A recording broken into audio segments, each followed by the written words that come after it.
করছো না তোমরা সবাই? ওই যে মক ট্রায়াল করছো না?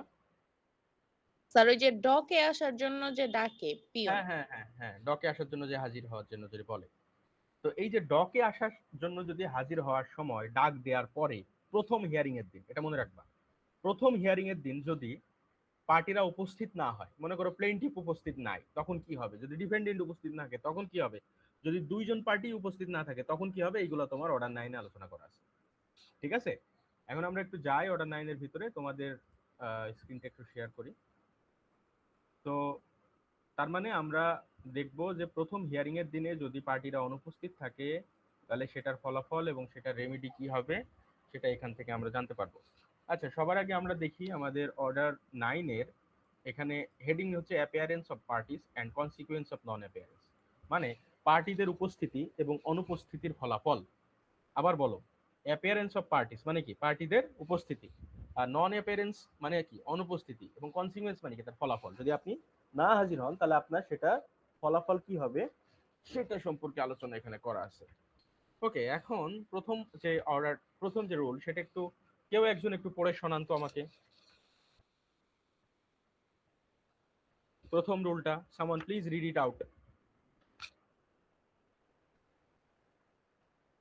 জয়।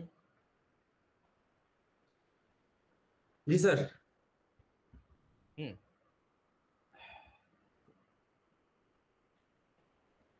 স্যার প্রথম রুলটা, হুম। on the day fixed in the summons for the defendant to appear and answer, the parties shall be in attendance at the courthouse in person or by their respective pleader, and the shall then be heard unless the hearing is adjourned to a future day fixed by the court. এটা মানে বলতেছে যে আমাদের যখন সমনটা দেয়া হয়, ওই সমনের ভিতরে যে ডেটটার কথা বলা আছে হাজির হওয়ার জন্য, ওই দিন আমাদের দুইজন পার্টি কোর্টে এসে হাজির হবে। ওকে, ভালো কথা। তারা কোর্ট হাউসে হাজির হবে। এখন কিভাবে হাজির হবে? সে নিজেও হাজির হতে পারে অথবা তার রেসপেক্টিভ প্লিডার মানে কি তার উকিলের মাধ্যমেও সে হাজির হতে পারে। সে নিজে আসতে পারে একা, অথবা সে নিজে না আসতে পারলে সে তার উকিলকে পাঠাইতে পারে। তার মানে কি প্লেইন্টিফ ডিফেন্ডেন্ট দুইজনই থাকা লাগবে, তাই তো? প্লেইন্টিফ ডিফেন্ডেন্ট দুই পক্ষকেই থাকা লাগবে on the day fixed in the সমন। প্লেইন্টিফ নিজেও থাকতে পারে অথবা তার প্লিডার মানে তার উকিলকেও পাঠাইতে পারে। ডিফেন্ডেন্ট নিজেও থাকতে পারে, তার উকিলকেও পাঠাইতে পারে। ওকে, এখন প্রশ্ন উঠতেছে, এই যে ডেটটা, মনে করো প্রথম যে ডেটটা যেখানে বলা আছে এত তারিখে, আপনি মনে করেন সমনে লেখা আছে আপনি আগস্ট মাসের 15 তারিখে হাজির হবেন, দুই পক্ষকেই হাজির হতে হচ্ছে। এইখানে আইনে বলতেছে এখানে এটা অ্যাডজর্নও করা যেতে পারে। অ্যাডজর্ন মানে কি? মানে হচ্ছে মনে করো প্রথম ডেটে হাজির হওয়ার কথা 15 তারিখের কথা উল্লেখ আছে। এখন 15 তারিখে উল্লেখ আছে, সেটা তুমি সমন পাইছো, সমন পাওয়ার সাথে সাথে তুমি কোর্টে গিয়ে একটা অ্যাডজর্নমেন্ট নিয়ে আসছো যাতে করে পরবর্তীতে ডেটটা পিছাই দেওয়া হয়। তাহলে সমনে যে ডেটটা উল্লেখ আছে সেই ডেটে কি তোমাকে আর হাজির হতে হবে? বলো। না স্যার। হবে না। উদাহরণটা আবার বোঝো। মনে করো জয়ের বিরুদ্ধে সমন জারি করা হয়েছে, 15 আগস্ট হাজির হতে হবে। ভালো কথা, 15 আগস্ট। এখন তো 15 আগস্ট ছুটি, ছুটি তো নাই বোধহয় 15 আগস্ট এখন। কোর্ট এখন খোলা থাকবে 15 আগস্ট। আচ্ছা, তো জয়ের বিরুদ্ধে সমন জারি করা হয়েছে 15 আগস্টে, তাকে কোর্টে হাজির হইতে হবে। এখন জয় কোর্টে হাজির হবে না এই চিন্তা ভাবনাই সে আগে থেকেই তোমার হচ্ছে একটা কি নিয়ে আসছে, অ্যাডজর্নমেন্ট নিয়ে আসছে। সমন পাওয়ার সাথে সাথে সে কোর্টে চলে আসছে, এসে একটা অ্যাডজর্নমেন্ট নিয়ে গেছে। তাহলে তাকে আর কি 15 তারিখে হাজির হইতে হবে? হবে না। তখন কবে হইতে হবে? তখন হইতে হবে যেদিন অ্যাডজর্নমেন্টের যেদিন ডেটটা দিয়ে আছে। লাইক লাইক জয় বলছে আমাকে 3 মাসের অ্যাডজর্নমেন্ট দেওয়া হোক, সে চাইতে পারে 3 মাস পরে তখন প্রথম হিয়ারিংটা হবে। বুঝা গেল? আচ্ছা, তো 1 নম্বর রুল তো সহজ। 2 নম্বর রুল থেকে বেসিক্যালি আমাদের পড়াশোনাটা শুরু। 2 নম্বর রুলে, স্যার এটা কি এক পক্ষে করবে, দুই পক্ষে করতে হবে না? হ্যাঁ বুঝি নাই বনি, আমি আরেকবার বলো। স্যার এটা কি প্লেনটিভ করতে পারবে? প্লেইন্টিফ ডিফেন্ডেন্ট যে কেউ পারে তোমার অ্যাডজর্নমেন্টের টাইম, মানে অ্যাডজর্নমেন্ট তুমি স্যার যে কেউ। ওদের ইচ্ছে অনুযায়ী আদালত কি স্যার 3 মাস 4 মাস সময় দিবে? না না না, এটা তো আমি ডিসক্রিপশনের কথা বললাম। আদালত 1 মাসও দিতে আচ্ছা পারে, আচ্ছা আচ্ছা। দিতেই জি পারে। স্যার। আচ্ছা আচ্ছা, এখন প্রশ্ন উঠতেছে where on the day so fixed, মানে এবার মনে করো ডেট ফিক্স হয়ে গেছে। it is found that summons has not been served upon the defendant in consequence of the failure of the plaintiff to pay the court fee or postal charge, if any chargeable upon such services, the court may make an order that the suit be dismissed. আচ্ছা একটু দেখো বিষয়টা। আদালত সমনের ভিতরে একটা date লিখছে, এত তারিখে 15 আগস্টে হাজির হওয়ার কথা। আমাদের জজ সাহেব 15 আগস্টে হাজির হবে বলে, মানে হাজির হওয়ার জন্য এই মামলাতে এক্স ভার্সেস ওয়াই মামলাতে সে একটা ডেট দিছে। 15 আগস্টে সে জজ সাহেব দেখলো সমনই পাঠানো যায় নাই তার কাছে, সে সমনে ডেট লিখে ইস্যু করে দিছে, কিন্তু সমন পাঠানোর জন্য যে খরচ, ওই খরচটা কে দেয়? প্লেন্টিফ স্যার প্লেন্টিফ আর ওই প্লেইনটিফ দেয়। তো প্লেইনটিফ ওই খরচটা দেয় নাই, তাহলে কি সমন তার কাছে পৌঁছাবে? সমন কি না। ইস্যু হবে? হবে না। না স্যার। ওই দিন যদি জজ দেখে যে তোমার সমন ইস্যু করা হয় নাই, কারণ যে খরচটা সেই খরচটা দেওয়া হয় নাই, তাহলে সে the court may make an order that the suit be dismissed, সে মামলাটা ডিসমিস করে দিতে পারে। দেখো এখানে মে শব্দটা ইউজ করা আছে। কি ইউজ করা আছে জয়? মে। তার মানে স্যার মে করতেও পারে, নাও করতে নাও পারে। করতে পারে। তার মানে ডিসমিস করাটা জরুরি না এখানে। 2 নম্বর রুলের আন্ডারে ডিসমিস করাটা কোর্টের জন্য বাধ্যকর না, কোর্ট ডিসমিসও করতে পারে নাও করতে পারে, ঠিক আছে? আচ্ছা, provided that no such order shall be made although the summons has not been served upon the defendant, if on the day fixed for him to appear and answer attendant in the person by agent or when he is allowed to appear by agent। ব্যাপারটা দেখো, আমাদের সমনের মূল উদ্দেশ্য হচ্ছে যাতে করে পার্টিরা কোর্টে এসে হাজির হইতে পারে। এখন দেখা গেল যেদিন সমনের মানে সমনের দ্বারা ওই লোককে হাজির হওয়ার ডেট লেখা আছে, সেই ডেটে সে নিজে থেকেই হাজির হয়েছে, যদিও তার কাছে সমনটা দেয়া হয় নাই, তাহলে আদালত তোমার শুধু শুধু মামলাটা ডিসমিস করবে। বুঝা গেল? স্যার আরেকবার যদি একটু বলতেন।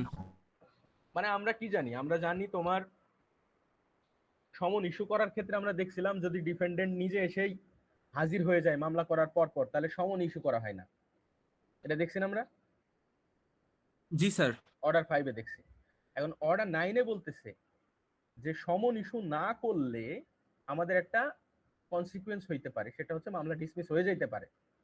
সাপোজ ডিফেন্ডেন্ট অ্যাপিয়ার করে নাই, তাহলে তো সমন তাকে দিতেই হবে, তাই না?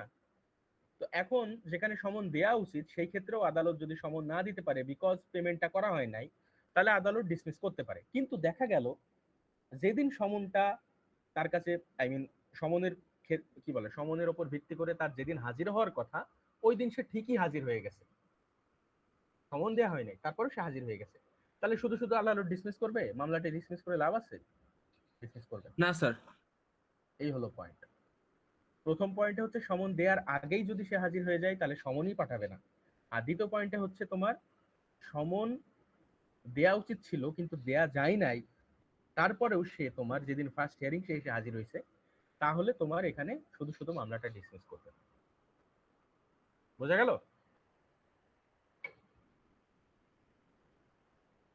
আচ্ছা, স্যার এই দুইটা কথা রোল টু দেই বলছে। এটা রুল 2-তে বলছে, রুল 2-তে বলছে। জি স্যার। এবার রুল 3-তে বলতেছে, দেখো বলতে where neither party appears when the suit is called on for hearing, the court may make an order that the suit be dismissed। আচ্ছা দেখো 3 নম্বর রুলে বলতেছে যদি দুই পার্টি অ্যাপিয়ার না করে, তাহলে স্যার ওই যে মামলা খারিজ করে দিতে পারে আদালত যদি চায়। এক্স্যাক্টলি, দুই পার্টি যদি হাজির না হয় তখন এটাকে একটা ডিসমিসাল দিয়ে দিতে পারে। এটাও মে প্রভিশন, এখানেও তোমার এটা ম্যান্ডেটরি না, আদালত চাইলে দিতে পারে না চাইলে দেবে না। এখন এই যে ডিসমিসাল গুলা, এগুলাকে বলে ডিসমিসাল ফর ডিফল্ট। কি বলে Joy? Sir dismissal for default. হ্যাঁ, রুল 2 এর যে ডিসমিসাল, রুল 3 এর যে ডিসমিসাল, এগুলাকে বলে ডিসমিসাল ফর ডিফল্ট। ডিফল্ট মানে ভুল, ভুলের কারণে যে ডিসমিসাল সেটাকে বলে ডিসমিসাল ফর ডিফল্ট। এটাকে সংক্ষিপ্ত আকারে বলে ডিডি।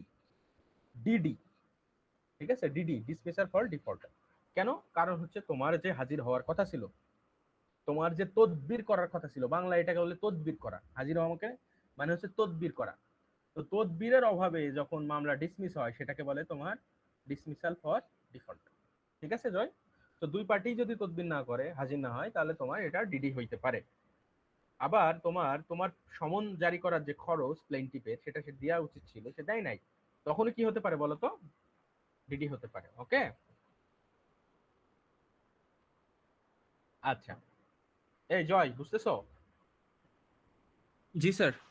এখন এই 2 আর 3 নম্বরে এই যে দুইটা অর্ডার, এই অর্ডার গুলা কি আপিলেবল অর্ডার কিনা, দ্যাট ইজ এ কোয়েশ্চেন। এগুলো কি আপিলেবল অর্ডার? স্যার যদি 43 অর্ডারের রুল 1 এর আন্ডারে এগুলো থাকে তাহলে আপিলেবল অর্ডার হবে। নাই, ওখানে নাই এই জিনিসগুলো। এগুলো তাইলে স্যার আপিলেবল এগুলো অর্ডার, আপিলেবল অর্ডার না। এগুলো আপিলেবল অর্ডার না। সো এই অর্ডারের এগেইনস্টে আপিল করা যায় না, এই অর্ডারের এগেইনস্টে রিভিশন করতে হয়। বোঝা গেল? এই দুইটা সেটা কি অর্ডারের যে 1 2 3 এই তিনটা রুল, নাকি হচ্ছে স্যার 2 আর 3? 2 আর 3 এর এগেইনস্টে রিভিশন করতে হয়। একে তো কোনো কথা বলে নাই, একে তো জি কোনো স্যার, ধরনের প্রভিশন নাই, প্রভিশন শুরু হয়েছে 2 আর 3-এ। তো 2 আর বুঝতে 3-এ পারছি স্যার। তোমার রিভিশন করতে হবে, ঠিক আছে? রিভিশন করতে হবে। আচ্ছা, আরো রেমেডি আছে তোমার হাতে, দেখো।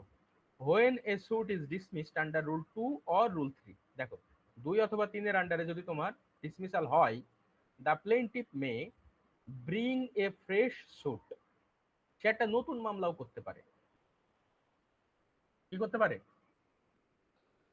একটা নতুন মামলাও করতে পারে। মনে করো তুমি একটা মামলা করছিলা, করার পরে তুমি টাকা দাও নাই বলে তোমার মামলা সমন জারি হয় নাই, ডিসমিস করে দিছে। এখন এই যে ডিসমিস করে দিল, এই ডিসমিসালের বাড়ি এসে তুমি কি করতে পারো? তুমি একটা রিভিশন করতে পারো এটার এগেইনস্টে, অথবা তোমার যদি মনে হয় আমি রিভিশন করবো না, আমি একটা নতুন জায়গায় মামলা করব, নতুন করে মামলা করবো একই কোর্টে, তুমি আবার ওই ফ্রেশ মামলা করতে পারো, সমস্যা নেই। এটা তোমার হাতে অপশনটা আছে। এখন আমার প্রশ্ন হলো, তুমি কেন ফ্রেশ মামলাটা করতে পারতেছো? কেন এখানে রেস জুডিকাটা হচ্ছে না?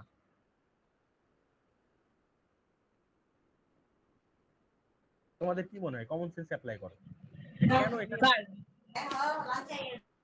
বলো মারুফা।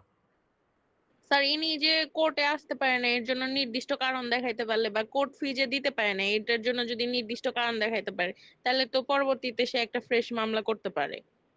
না না না শিমু, তুমি জিনিসটা গুলাই ফেলছো। দেখো, আমি এখন অত দূর যাই নাই, তোমাকে আমি এতটুকু প্রশ্ন করতেছি যে মনে করো যে তার বিরুদ্ধে একটা সমন জারি না করতে পারার কারণে তার মামলা ডিসমিস করে দিছে। আবার হচ্ছে তোমার এমন হতে পারে যে দুই পক্ষই হাজির হয় নাই, মামলা ডিসমিস করে দিছে। এখন তার হাতে কিছু অপশন আছে, সে রিভিশন করতে পারে, প্রথম কথা। দ্বিতীয় কথা, সে রিভিশন না করে যেটা করতে পারে, সে একটা ফ্রেশ মামলা করতে পারে।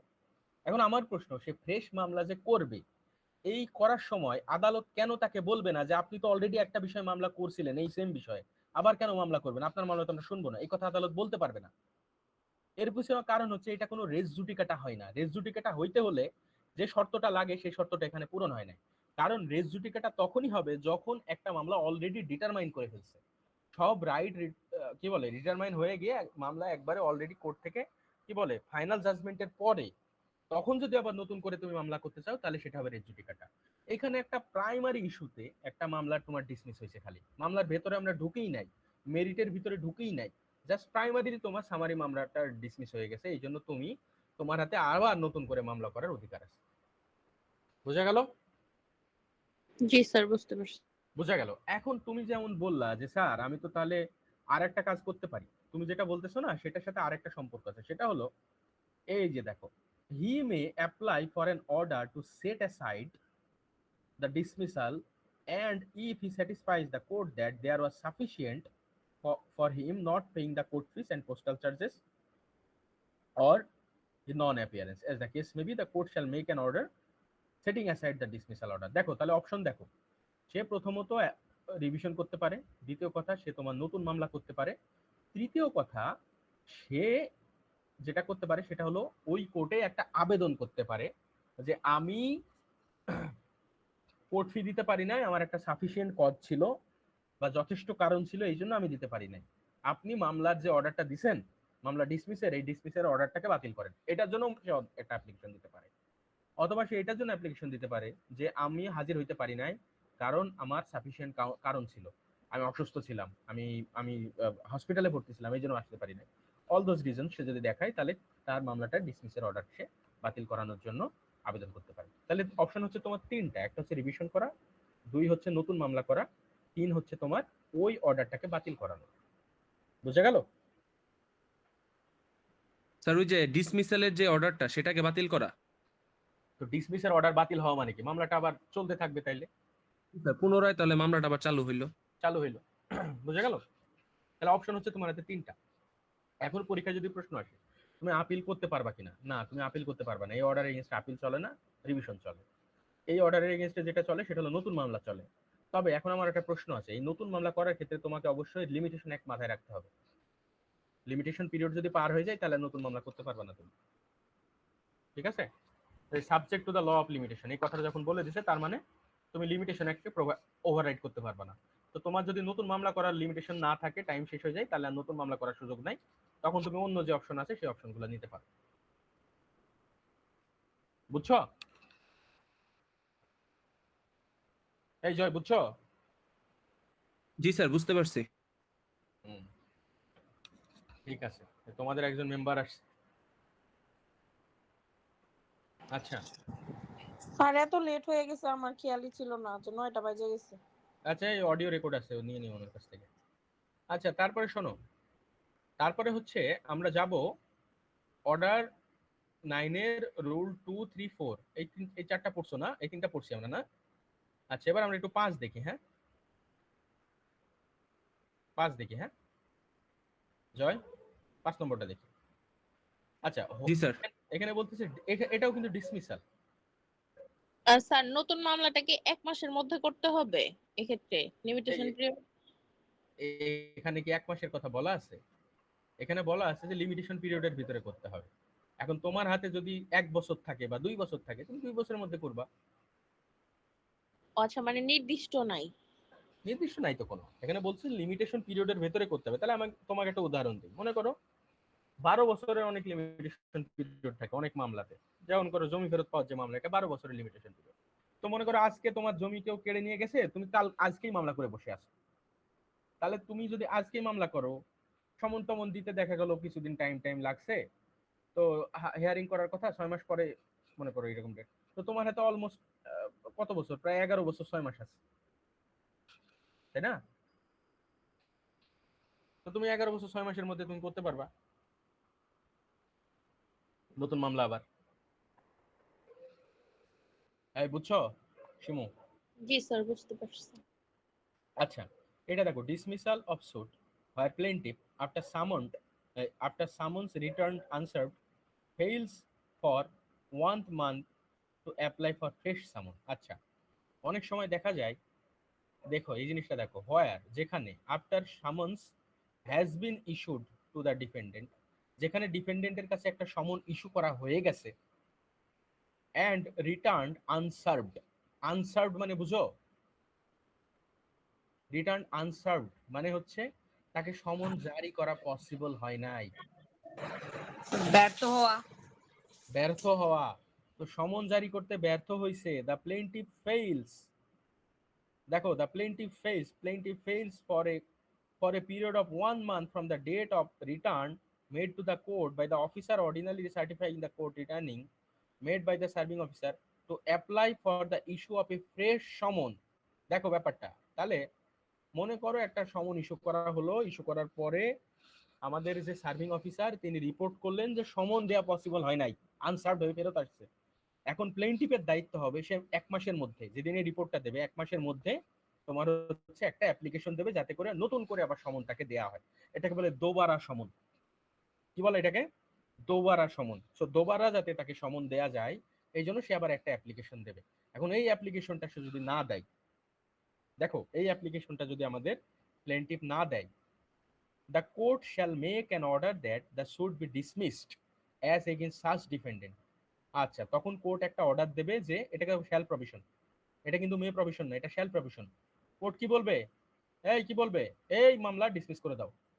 সে আমাদের প্লেন্টিফের কাজ ছিল, যেহেতু সমন ফেরত আসছে, এর কাজ ছিল 1 মাসের মধ্যে আবার নতুন করে অ্যাপ্লিকেশন জমা দেয়া। সে অ্যাপ্লিকেশন যেহেতু জমা দেয় নাই, আদালতকে যেহেতু সে তাগিদ দেয় নাই, এর মামলা ডিসমিস করে দেয়া হোক।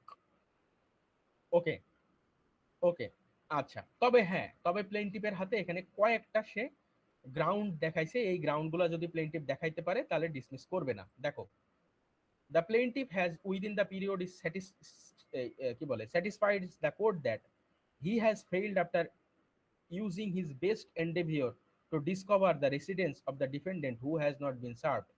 প্লেনটিভ যদি এরকম দেখায় যে ভাই মহামান্য আদালত, আমি আমার সর্বোচ্চ চেষ্টা করছি যাতে করে ওই লোকের কাছে সমনটা ঠিকঠাক পৌঁছানো যায়, তারপরেও আমি তাকে পৌঁছাইতে পারি নাই, আপনি এই যে অর্ডারটা দিলেন অর্ডারটা বাতিল করেন।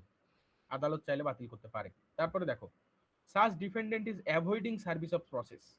এখন সে যদি এটা প্রমাণ করতে পারে প্লেনটিভ যে আমাদের যে ডিফেন্ডেন্টের এগেইনস্টে আপনি সমন জারি করছেন, যে সমন যে ফেরত আসছে, কারণ হচ্ছে ওই লোক নিজেই সমনটা নিতে চায় না, সে পালায় পালায় থাকতেছে, তার জন্য যে আমি আপনাকে তারপর আমি 1 মাসের মধ্যে আবেদন করি নাই বলে আপনি যে আমার সমন কি বলে আমার মামলা ডিসমিস করে দিয়েছেন, আপনি ডিসমিসাল অর্ডারটা বাতিল করেন, কারণ ও নিজে নিজেই পালানোর চেষ্টা করে।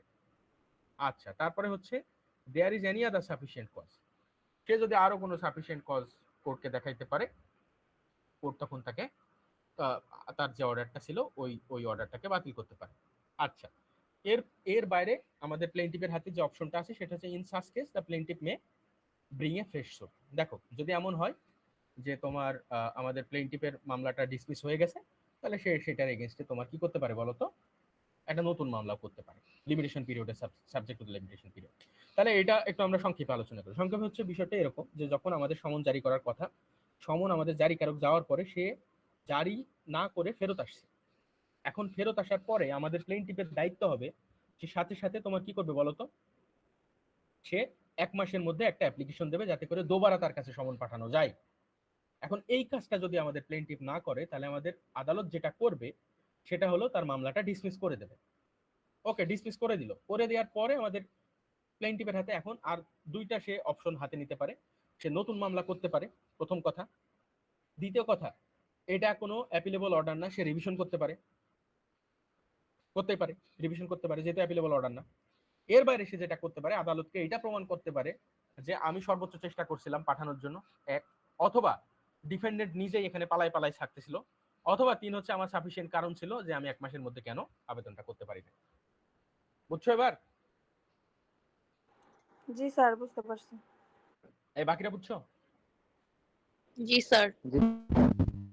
ওকে, আচ্ছা, এবার দেখো, এবার হচ্ছে তোমার একটা অর্ডার পড়ে আমরা আজকে ছুটি দেবো। না না, আরো টাইম আছে দেখি, ঠিক আছে, আরো কিছু জিনিস পড়ি আমরা। এই রুলটা দেখো, এই রুলটা ইম্পর্টেন্ট, পরীক্ষায় প্রশ্ন হয়, বারবার প্রশ্ন হয়। Procedure when only plaintiff appears. দেখো, procedure when only plaintiff appears, আমরা এর আগে দুইটা রুল দেখছি, 1, 2 এবং 3। 3 নম্বর রুলে কি দেখছিলাম বলো তো, প্লেনটিপ ডিফেন্ডেন্ট কেউ অ্যাপিয়ার করে নাই, এবার 6 নম্বর রুলে যেটা বলতেছি সেটা হচ্ছে শুধুমাত্র প্লেনটিপ অ্যাপিয়ার করছে, ডিফেন্ডেন্ট অ্যাপিয়ার করে নাই, মানে যার বিরুদ্ধে মামলা হয়েছে সে অ্যাপিয়ার করে নাই। এখন কি হবে তাহলে দেখি আমরা। Why the plaintiff appears and the defendant does not appear when the suit is called for hearing, then তখন আদালত যেটা করবে, if it is proved that the summon was duly served, the court may proceed ex parte।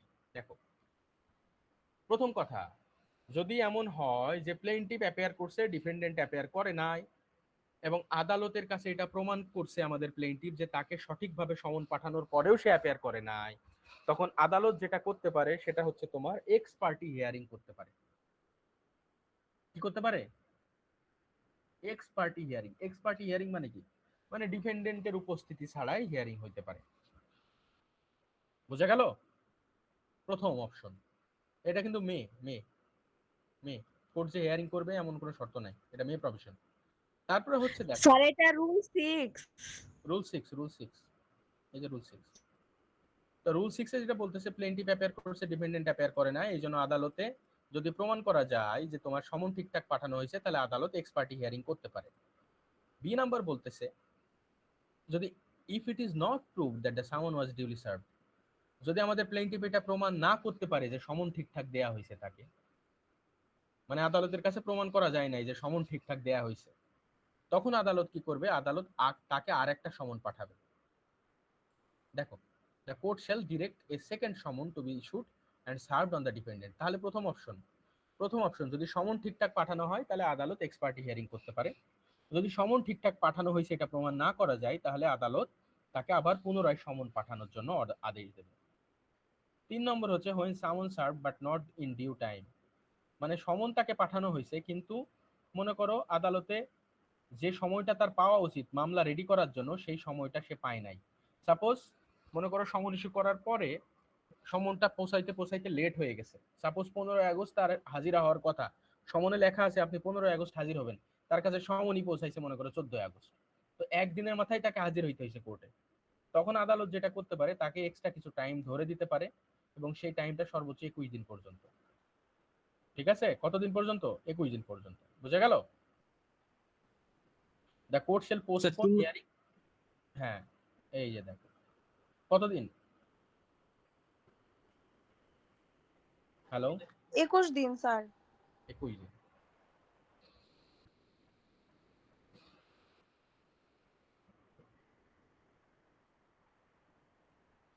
Hello,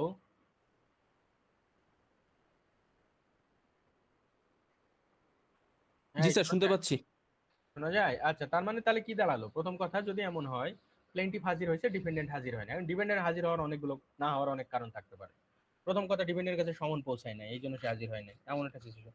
দুই হচ্ছে সমন পৌঁছাইছে but let হয়ে পৌঁছাইছে, এমন একটা কারণ হতে পারে। তিন হচ্ছে তার কাছে সমন পৌঁছাইছে কি পৌঁছায় না এটা প্রুভ করা যাচ্ছে না, তখন একটা কারণ হতে পারে। সো বেসিক্যালি ব্যাপার হচ্ছে যদি এমন প্রমাণ করতে পারো সমন পৌঁছাইছে তাও হাজির হয় না, এক্সপার্টি হিয়ারিং হইতে পারে। দুই হচ্ছে এমন যে সমন পৌঁছানো গেছে কি গেছে না এইটা প্রুভ করা যায় নাই, মানে আমাদের প্লেন্টিফ প্রুভ করতে পারে না যে সমন ঠিকঠাক পৌঁছাইছে। তো আদালত তখন তোমার তাকে নতুন করে সমন দেবে যাতে করে সে হাজির হয়। 3 নম্বর হচ্ছে সমনটা এমন সময় পৌঁছাইছে যে সে আসলে তোমার সাফিসিয়েন্ট টাইম পায় নাই রেডি করার জন্য মামলা, তখন আদালত মামলাটা অ্যাডজন করতে পারে, পরবর্তীতে অ্যাডজন করে দিয়ে একটা ডেট ফিক্স করবে, ওই ডেটে এসে তারা হাজির হবে। বুঝছো?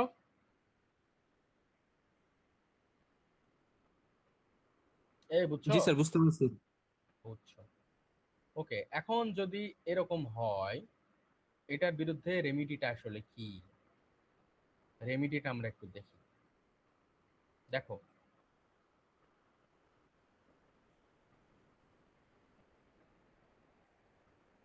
দেখো এই যে ex parte hearing,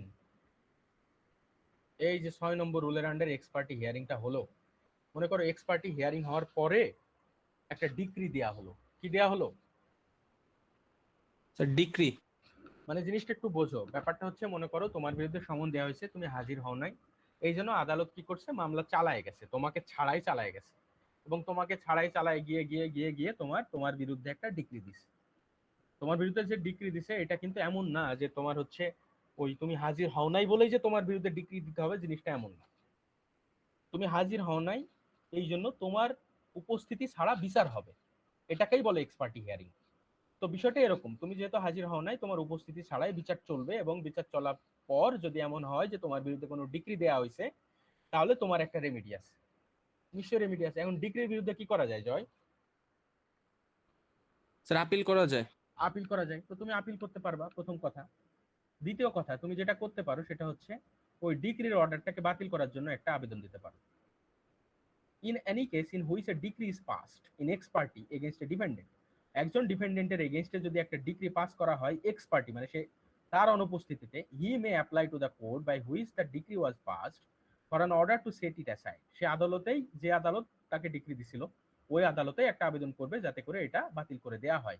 and if he স্যাটিসফাইজ the court that the সামন ওয়াজ নট ডিউলি সার্ভড, সে যদি এটা প্রমাণ করে দেয় আদালতে যে আমার কাছে সমন ঠিকঠাক পৌঁছায় নাই, অথবা that he was prevented by any sufficient cause from appearing, that the suit was called for an hearing, মানে সে দুইটা গ্রাউন্ড দেখাইতে পারে এক্সপার্টি ডিগ্রি বাতিল করার জন্য, সে দুইটা গ্রাউন্ড দেখাইতে পারে। এক হচ্ছে আমার কাছে সমন পৌঁছায় নাই, এক্সপার্টি ডিগ্রি বাতিল হয়ে যাবে। দুই হচ্ছে তোমার আমার অন্য কোনো সাফিসিয়েন্ট কজ ছিল যে কারণে আমি হাজির হইতে পারি না, তখনও আদালত বাতিল করতে পারে। তাহলে ব্যাপারটা দেখো, প্রথম কথা 6 নম্বর রুলের আন্ডারে প্লেন্টিফ হাজির হয় নাই, সরি প্লেন্টিফ হাজির হয়েছে, ডিপেন্ডেন্ট হাজির হয় নাই, তাহলে আদালত যেটা করতে পারে এক্সপার্টি হিয়ারিং করতে পারে, এক্সপার্টি জাজমেন্ট দিতে পারে। এক্সপার্টি জাজমেন্ট দেওয়ার পরে যে জাজমেন্টটা আসলো ওইটা সাপোজ দেখা গেল ডিপেন্ডেন্টের এগেইনস্টে গেছে, তখন ডিপেন্ডেন্ট এটার এগেইনস্টে আপিল করতে পারে, অথবা সে আপিল না করে যেটা করতে পারে ওই অর্ডারটা বাতিল করার জন্য আদালতে মামলা করতে পারে, এই আবেদন করতে পারে। আদালতে যে আবেদন করবে আবেদনের ক্ষেত্রে সে দুইটা গ্রাউন্ড দেখাইতে পারে। 1 নম্বর গ্রাউন্ড হচ্ছে আমাকে সমনই দেওয়া হয় না, আমি কিভাবে হাজির হব, তাহলে এটা দেখাইলে তোমার এক্সপার্টি ডিগ্রি বাতিল হয়ে যাবে। দুই হচ্ছে যে আমার অন্য কোনো সাফিসিয়েন্ট কারণ ছিল, যথেষ্ট কারণ ছিল, এই জন্য আমি আদালতে হাজির হইতে পারি নাই, এই জন্য তোমার আমার আবেদন হচ্ছে এই অর্ডারটাকে বাতিল করেন, আদালত বাতিল করতে পারে। বুঝতে পারছো জয়? জি স্যার, আচ্ছা বুঝতে পারছি। আচ্ছা, এর বাইরে সে যেটা করতে পারে, এর বাইরে সে যেটা করতে পারে সেটা হচ্ছে তোমার, আমরা একটু দেখি, এই এখানে আসো, এই যে notwithstanding anything contain in rule 13, rule 13-এ যাই বলা থাকুক না কেন সে, আচ্ছা এটা আমরা একটু আরেকটু পড়ি, তারপরে তোমরা ওখানে যাবো, ঠিক আছে? তাহলে সে দুইটা গ্রাউন্ডে কি করতে পারবে বলো তো জয়? বাতিল করাইতে পারবে, ঠিক আছে? জি আচ্ছা স্যার। আচ্ছা আচ্ছা আচ্ছা, এই শর্তটা দেখো, provided further that no degree shall be set aside more than once under this rule at the instance of the same defendant. তার মানে ডিফেন্ডেন্ট সর্বোচ্চ একবার বাতিল করাইতে পারবে। কতবার? একবার, সর্বোচ্চ একবার সেট অ্যাসাইড করতে পারবে সে, একবার সেট অ্যাসাইড করতে পারবে। মনে করো সেট অ্যাসাইড করাইলো একবার, করার পরে আবার যখন তাকে বললো যে আপনি হাজির হন, সেদিনও হাজির হয় না, আবার কি সেট অ্যাসাইডের জন্য যাইতে পারবে সে? পারবে না। তো সেট অ্যাসাইড করা যাবে সর্বোচ্চ কতবার জয়? একবার, স্যার সর্বোচ্চ একবার। সর্বোচ্চ একবার। আচ্ছা, তারপরে তারপরে যেটা বলছে সেটা হচ্ছে তোমার এমন এমন হলো, মনে করো যে বিষয়টা হচ্ছে এরকম, মনে করো যে সাপোজ মামলাটা হয়েছে 4-5 জন ডিফেন্ডেন্টের এগেইনস্টে। কতজন? 4-5 জন ডিফেন্ডেন্টের এগেইনস্টে মামলা হয়েছে। এখন এর মধ্যে 2 জন হাজির হয়েছে, বাকি 2 জন হাজির হয় নাই। জয় বিষয়টা দেখো, 2 জন হাজির হয়েছে, বাকি 2 জন হাজির হয় নাই। এখন ওই বাকি 2 জনের এগেইনস্টে এক্সপার্টি ডিগ্রি যাইতে পারে না জয়? জি স্যার। যাইতে পারে। আবার এমনও হতে পারে, মনে করো 4-5 জনের বিরুদ্ধে মামলা হয়েছে, কেউই হাজির হয় নাই, কেউই হাজির হয় নাই। তো 4-5 জনের মধ্যে মামলা হয়েছে, কেউই হাজির হয় নাই। এখন এক্সপার্টি ডিগ্রি দিয়ে দিছে কোর্ট। এক্সপার্টি ডিগ্রি দেওয়ার পর এর মধ্যে থেকে একজন ডিফেন্ডেন্ট কোর্টে এসে আবেদন করলো যে আমাদের এগেইনস্টে তো একটা এক্সপার্টি ডিগ্রি হয়েছে, আপনি একটু বাতিল করেন। আদালত প্রথমে দেখবে যে এই যে অর্ডারটা আমি দিছি, এই অর্ডারটা কি সেপারেট অর্ডার কিনা, মানে সবাইকে আলাদা আলাদা করা যাচ্ছে কিনা। যদি আদালতের মনে হয় যে আলাদা আলাদা করা যায় বা সেপারেট করা যায়, তখন আদালত শুধুমাত্র তার অংশটুকু এক্সপার্টি ডিগ্রিটাকে বাতিল করবে, বাকি অংশটুকু রেখে দেবে। বাকি অংশটুকু যে ডিগ্রি হয়েছে যারা আসে নাই তাদের এগেইনস্টে বলবৎ থাকবে। বাট যদি আদালতের কাছে এমন মনে হয় যে আসলে এই জিনিসটাকে সেপারেট করা যাচ্ছে না, তখন সবার এগেইনস্টে পুরো ডিগ্রিটা বাতিল করবে। বোঝা গেল?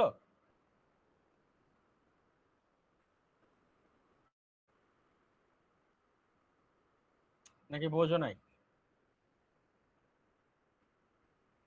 স্যার আরেকবার একটু বললে ভালো হয়। আচ্ছা, সময় শিমু, মনে করো তুমি সোনিয়া মির্জা এবং সাইম আলী খান, তোমাদের 3 জনের বিরুদ্ধে মামলা হয়েছে। তোমরা 3 জনই অ্যাপিয়ার করো নাই, জয় মামলা করছে বেসিক্যালি, তিন জনই অ্যাপিয়ার করো নাই। এখন প্লেনটিফ যদি অ্যাপিয়ার করে, ডিফেন্ডেন্ট যদি অ্যাপিয়ার না করে, তাহলে আদালত এক্সপার্টি হিয়ারিং করতে পারে এবং ডিগ্রি দিতে পারে। ওকে, তো এক্সপার্টি ডিগ্রি মনে করো আদালত দিয়ে দিছে তোমাদের বিরুদ্ধে। এখন তোমাদের মধ্যে থেকে শুধুমাত্র সোনিয়া মির্জা কোর্টে গিয়ে বলতেছে যে আপনি মোহাম্মদ আদালত এক্সপার্টি ডিগ্রি দিছিলেন, আপনি ডিগ্রিটা বাতিল করেন। এখন আদালত দেখবে যে এখানে তো খালি সোনিয়া মির্জা আসছে, বাকি 2 জন তো আসে নাই। আমি কি শুধুমাত্র সোনিয়া মির্জার অংশটুকুকে বাতিল করব, বাকিটুকু রেখে দিব, নাকি সবগুলাই বাতিল করে দেব? আদালত যদি দেখে যে সোনিয়া মির্জার অংশটুকু বাতিল করা যাচ্ছে, বাকিগুলো বাতিল করা যাচ্ছে, মানে শুধু আলাদা করে সোনিয়া মির্জার অংশটুকুই বাতিল করা সম্ভব, তাহলে আদালত ওইটাকে আলাদা করে বাকিটুকু রেখে দেবে, যে বাকিটুকু এই যে সাইম আলী খান এবং সুমাইয়া শিমু স্যার তোমরা। আমি যদি সবার জন্য আবেদন করি যে আমাদের সবারটা ডিগ্রি বাতিল করে দেন? হ্যাঁ, সবার জন্য আবেদন করলে আদালত প্রথমে দেখবে যে এই জিনিসটা আসলে এমন অর্ডার, যে অর্ডারটা সবার জন্য বাতিল করা যায় কিনা। তুমি আবেদন করলে আদালত বাতিল করবে এমন না, কারণ বাকিরা তো অ্যাপিয়ার করে নাই, তাদের তো অ্যাপিয়ার করার কথা ছিল ডিপেন্ডেন্ট হিসেবে, ঠিক আছে? তো তুমি আবেদন করলে আদালত কি করবে না, বাই ডিফল্ট তোমার তোমার ওদের এগেইনস্টে ডিগ্রিটা বাতিল করবে না। আদালতের কাছে যদি এমন মনে হয় যে ওদের এগেইনস্টেও বাতিল না করলে আসলে বাতিলই করা যাচ্ছে না, তখনই বাতিল করবে শুধুমাত্র। মানে এটা যদি এমন হয়, এটা একটা কম্বাইন্ড একটা ডিগ্রি হয় যেটা আসলে ভাঙা যাচ্ছে না, তখন আদালত পুরোটাই বাতিল করবে। আদারওয়াইজ সেপারেটলি খালি তোমার অংশটুকু বাতিল করবে। কারণ এটা তো তাদের তো শাস্তির যোগ্য না, তারা আদালতে হাজির হচ্ছে না, তারা শাস্তি পাবে না। বুঝছো?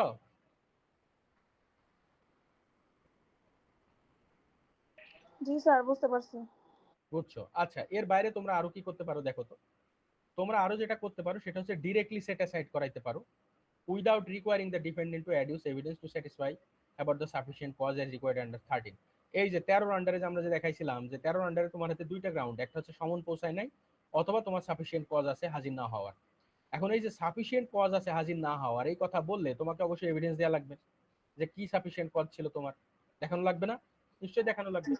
এখন তুমি এসব ঝামেলা যাইতে চাও না, তুমি যেটা করতে চাও সেটা হচ্ছে সরাসরি বাতিল করতে চাও। ডিগ্রি হয়েছে তোমার এগেনস্টে, তুমি আদালতে কিছু টাকা দিয়ে দিবা, একটা টাকা দিয়ে দিয়ে তুমি ডিগ্রি বাতিল করে দিবা। এখানে কত টাকা দিতে হবে দেখো, নট এক্সিডিং 3000 টাকা। তো তুমি যদি 3000 টাকা পর্যন্ত আদালতে জমা দাও, তাহলে আদালত অটোমেটিক্যালি তোমার ডিগ্রি বাতিল করে দেবে। তুমি যেহেতু হাজির হও নাই, ওই হাজির না হওয়ার ফলে তোমার এগেনস্টে যে ডিগ্রিটা হয়েছে ওই ডিগ্রি বাতিল করার জন্য তোমার 3000 টাকা খরচ করতে হবে। কত টাকা? 3000 টাকা খরচ করতে হবে সর্বোচ্চ। বুঝে গেল? আচ্ছা আচ্ছা। তবে এই 3000 টাকা, এই মামলাটা, এই যে এই অর্ডারটা, এইটার এগেনস্টে যদি তোমাকে মামলা করতে হয় তাহলে একটা নির্দিষ্ট টাইমের ভিতরে করতে হবে। কত দিনের মধ্যে করতে হবে বলো তো? 30 ডেজ, 30 দিনের মধ্যে তোমাকে, 1 মাস। 1 মাস, 30 ডেজের মধ্যে তোমাকে আবেদন করতে হবে। যেদিন অর্ডার দেওয়া হয়েছে ওই 30 ডেজের মধ্যে আবেদন করে 3000 টাকা জমা দিলে তোমার কোনো ধরনের সাফিসিয়েন্ট কজ অমুক তমুক কিছু দেখানো লাগবে না, আদালত বাতিল করে দেবে। তবে সর্বোচ্চ একবার তুমি এই অর্ডারটা নিতে পারবে, এর বাইরে নিতে পারবা না। আচ্ছা আচ্ছা। আর আরেকটা কথা হচ্ছে, অপর পার্টিকে নোটিশ দেবে কোর্ট। যখন তুমি এই আবেদনটা করছো অপর পার্টিকে নোটিশ দেবে হিয়ারিং এর জন্য। ঠিক আছে? আচ্ছা।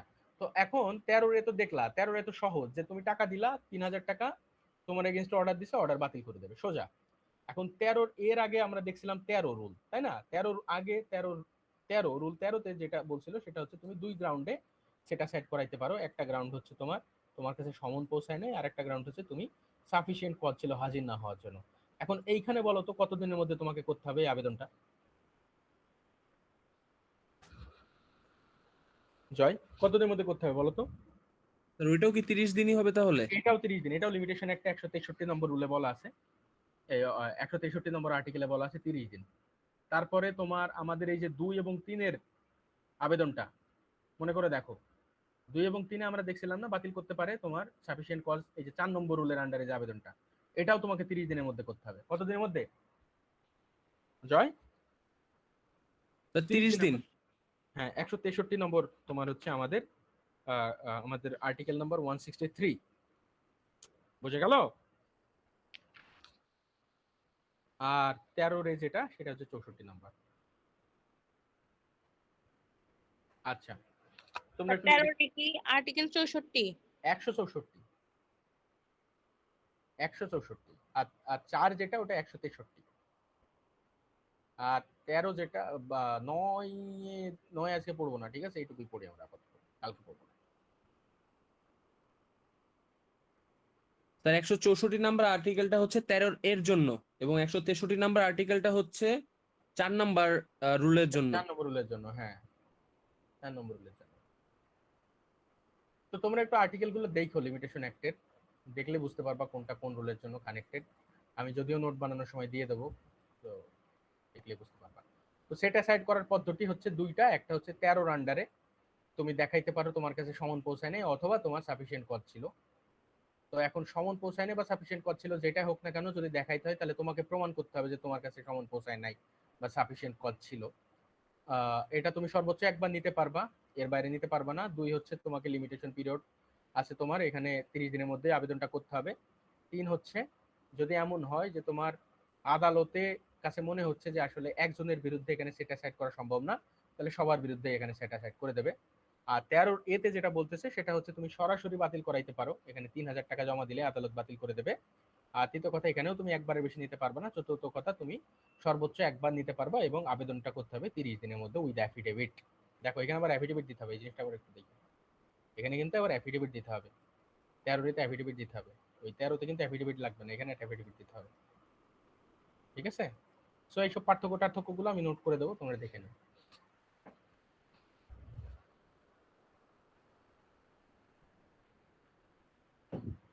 Okay dear students,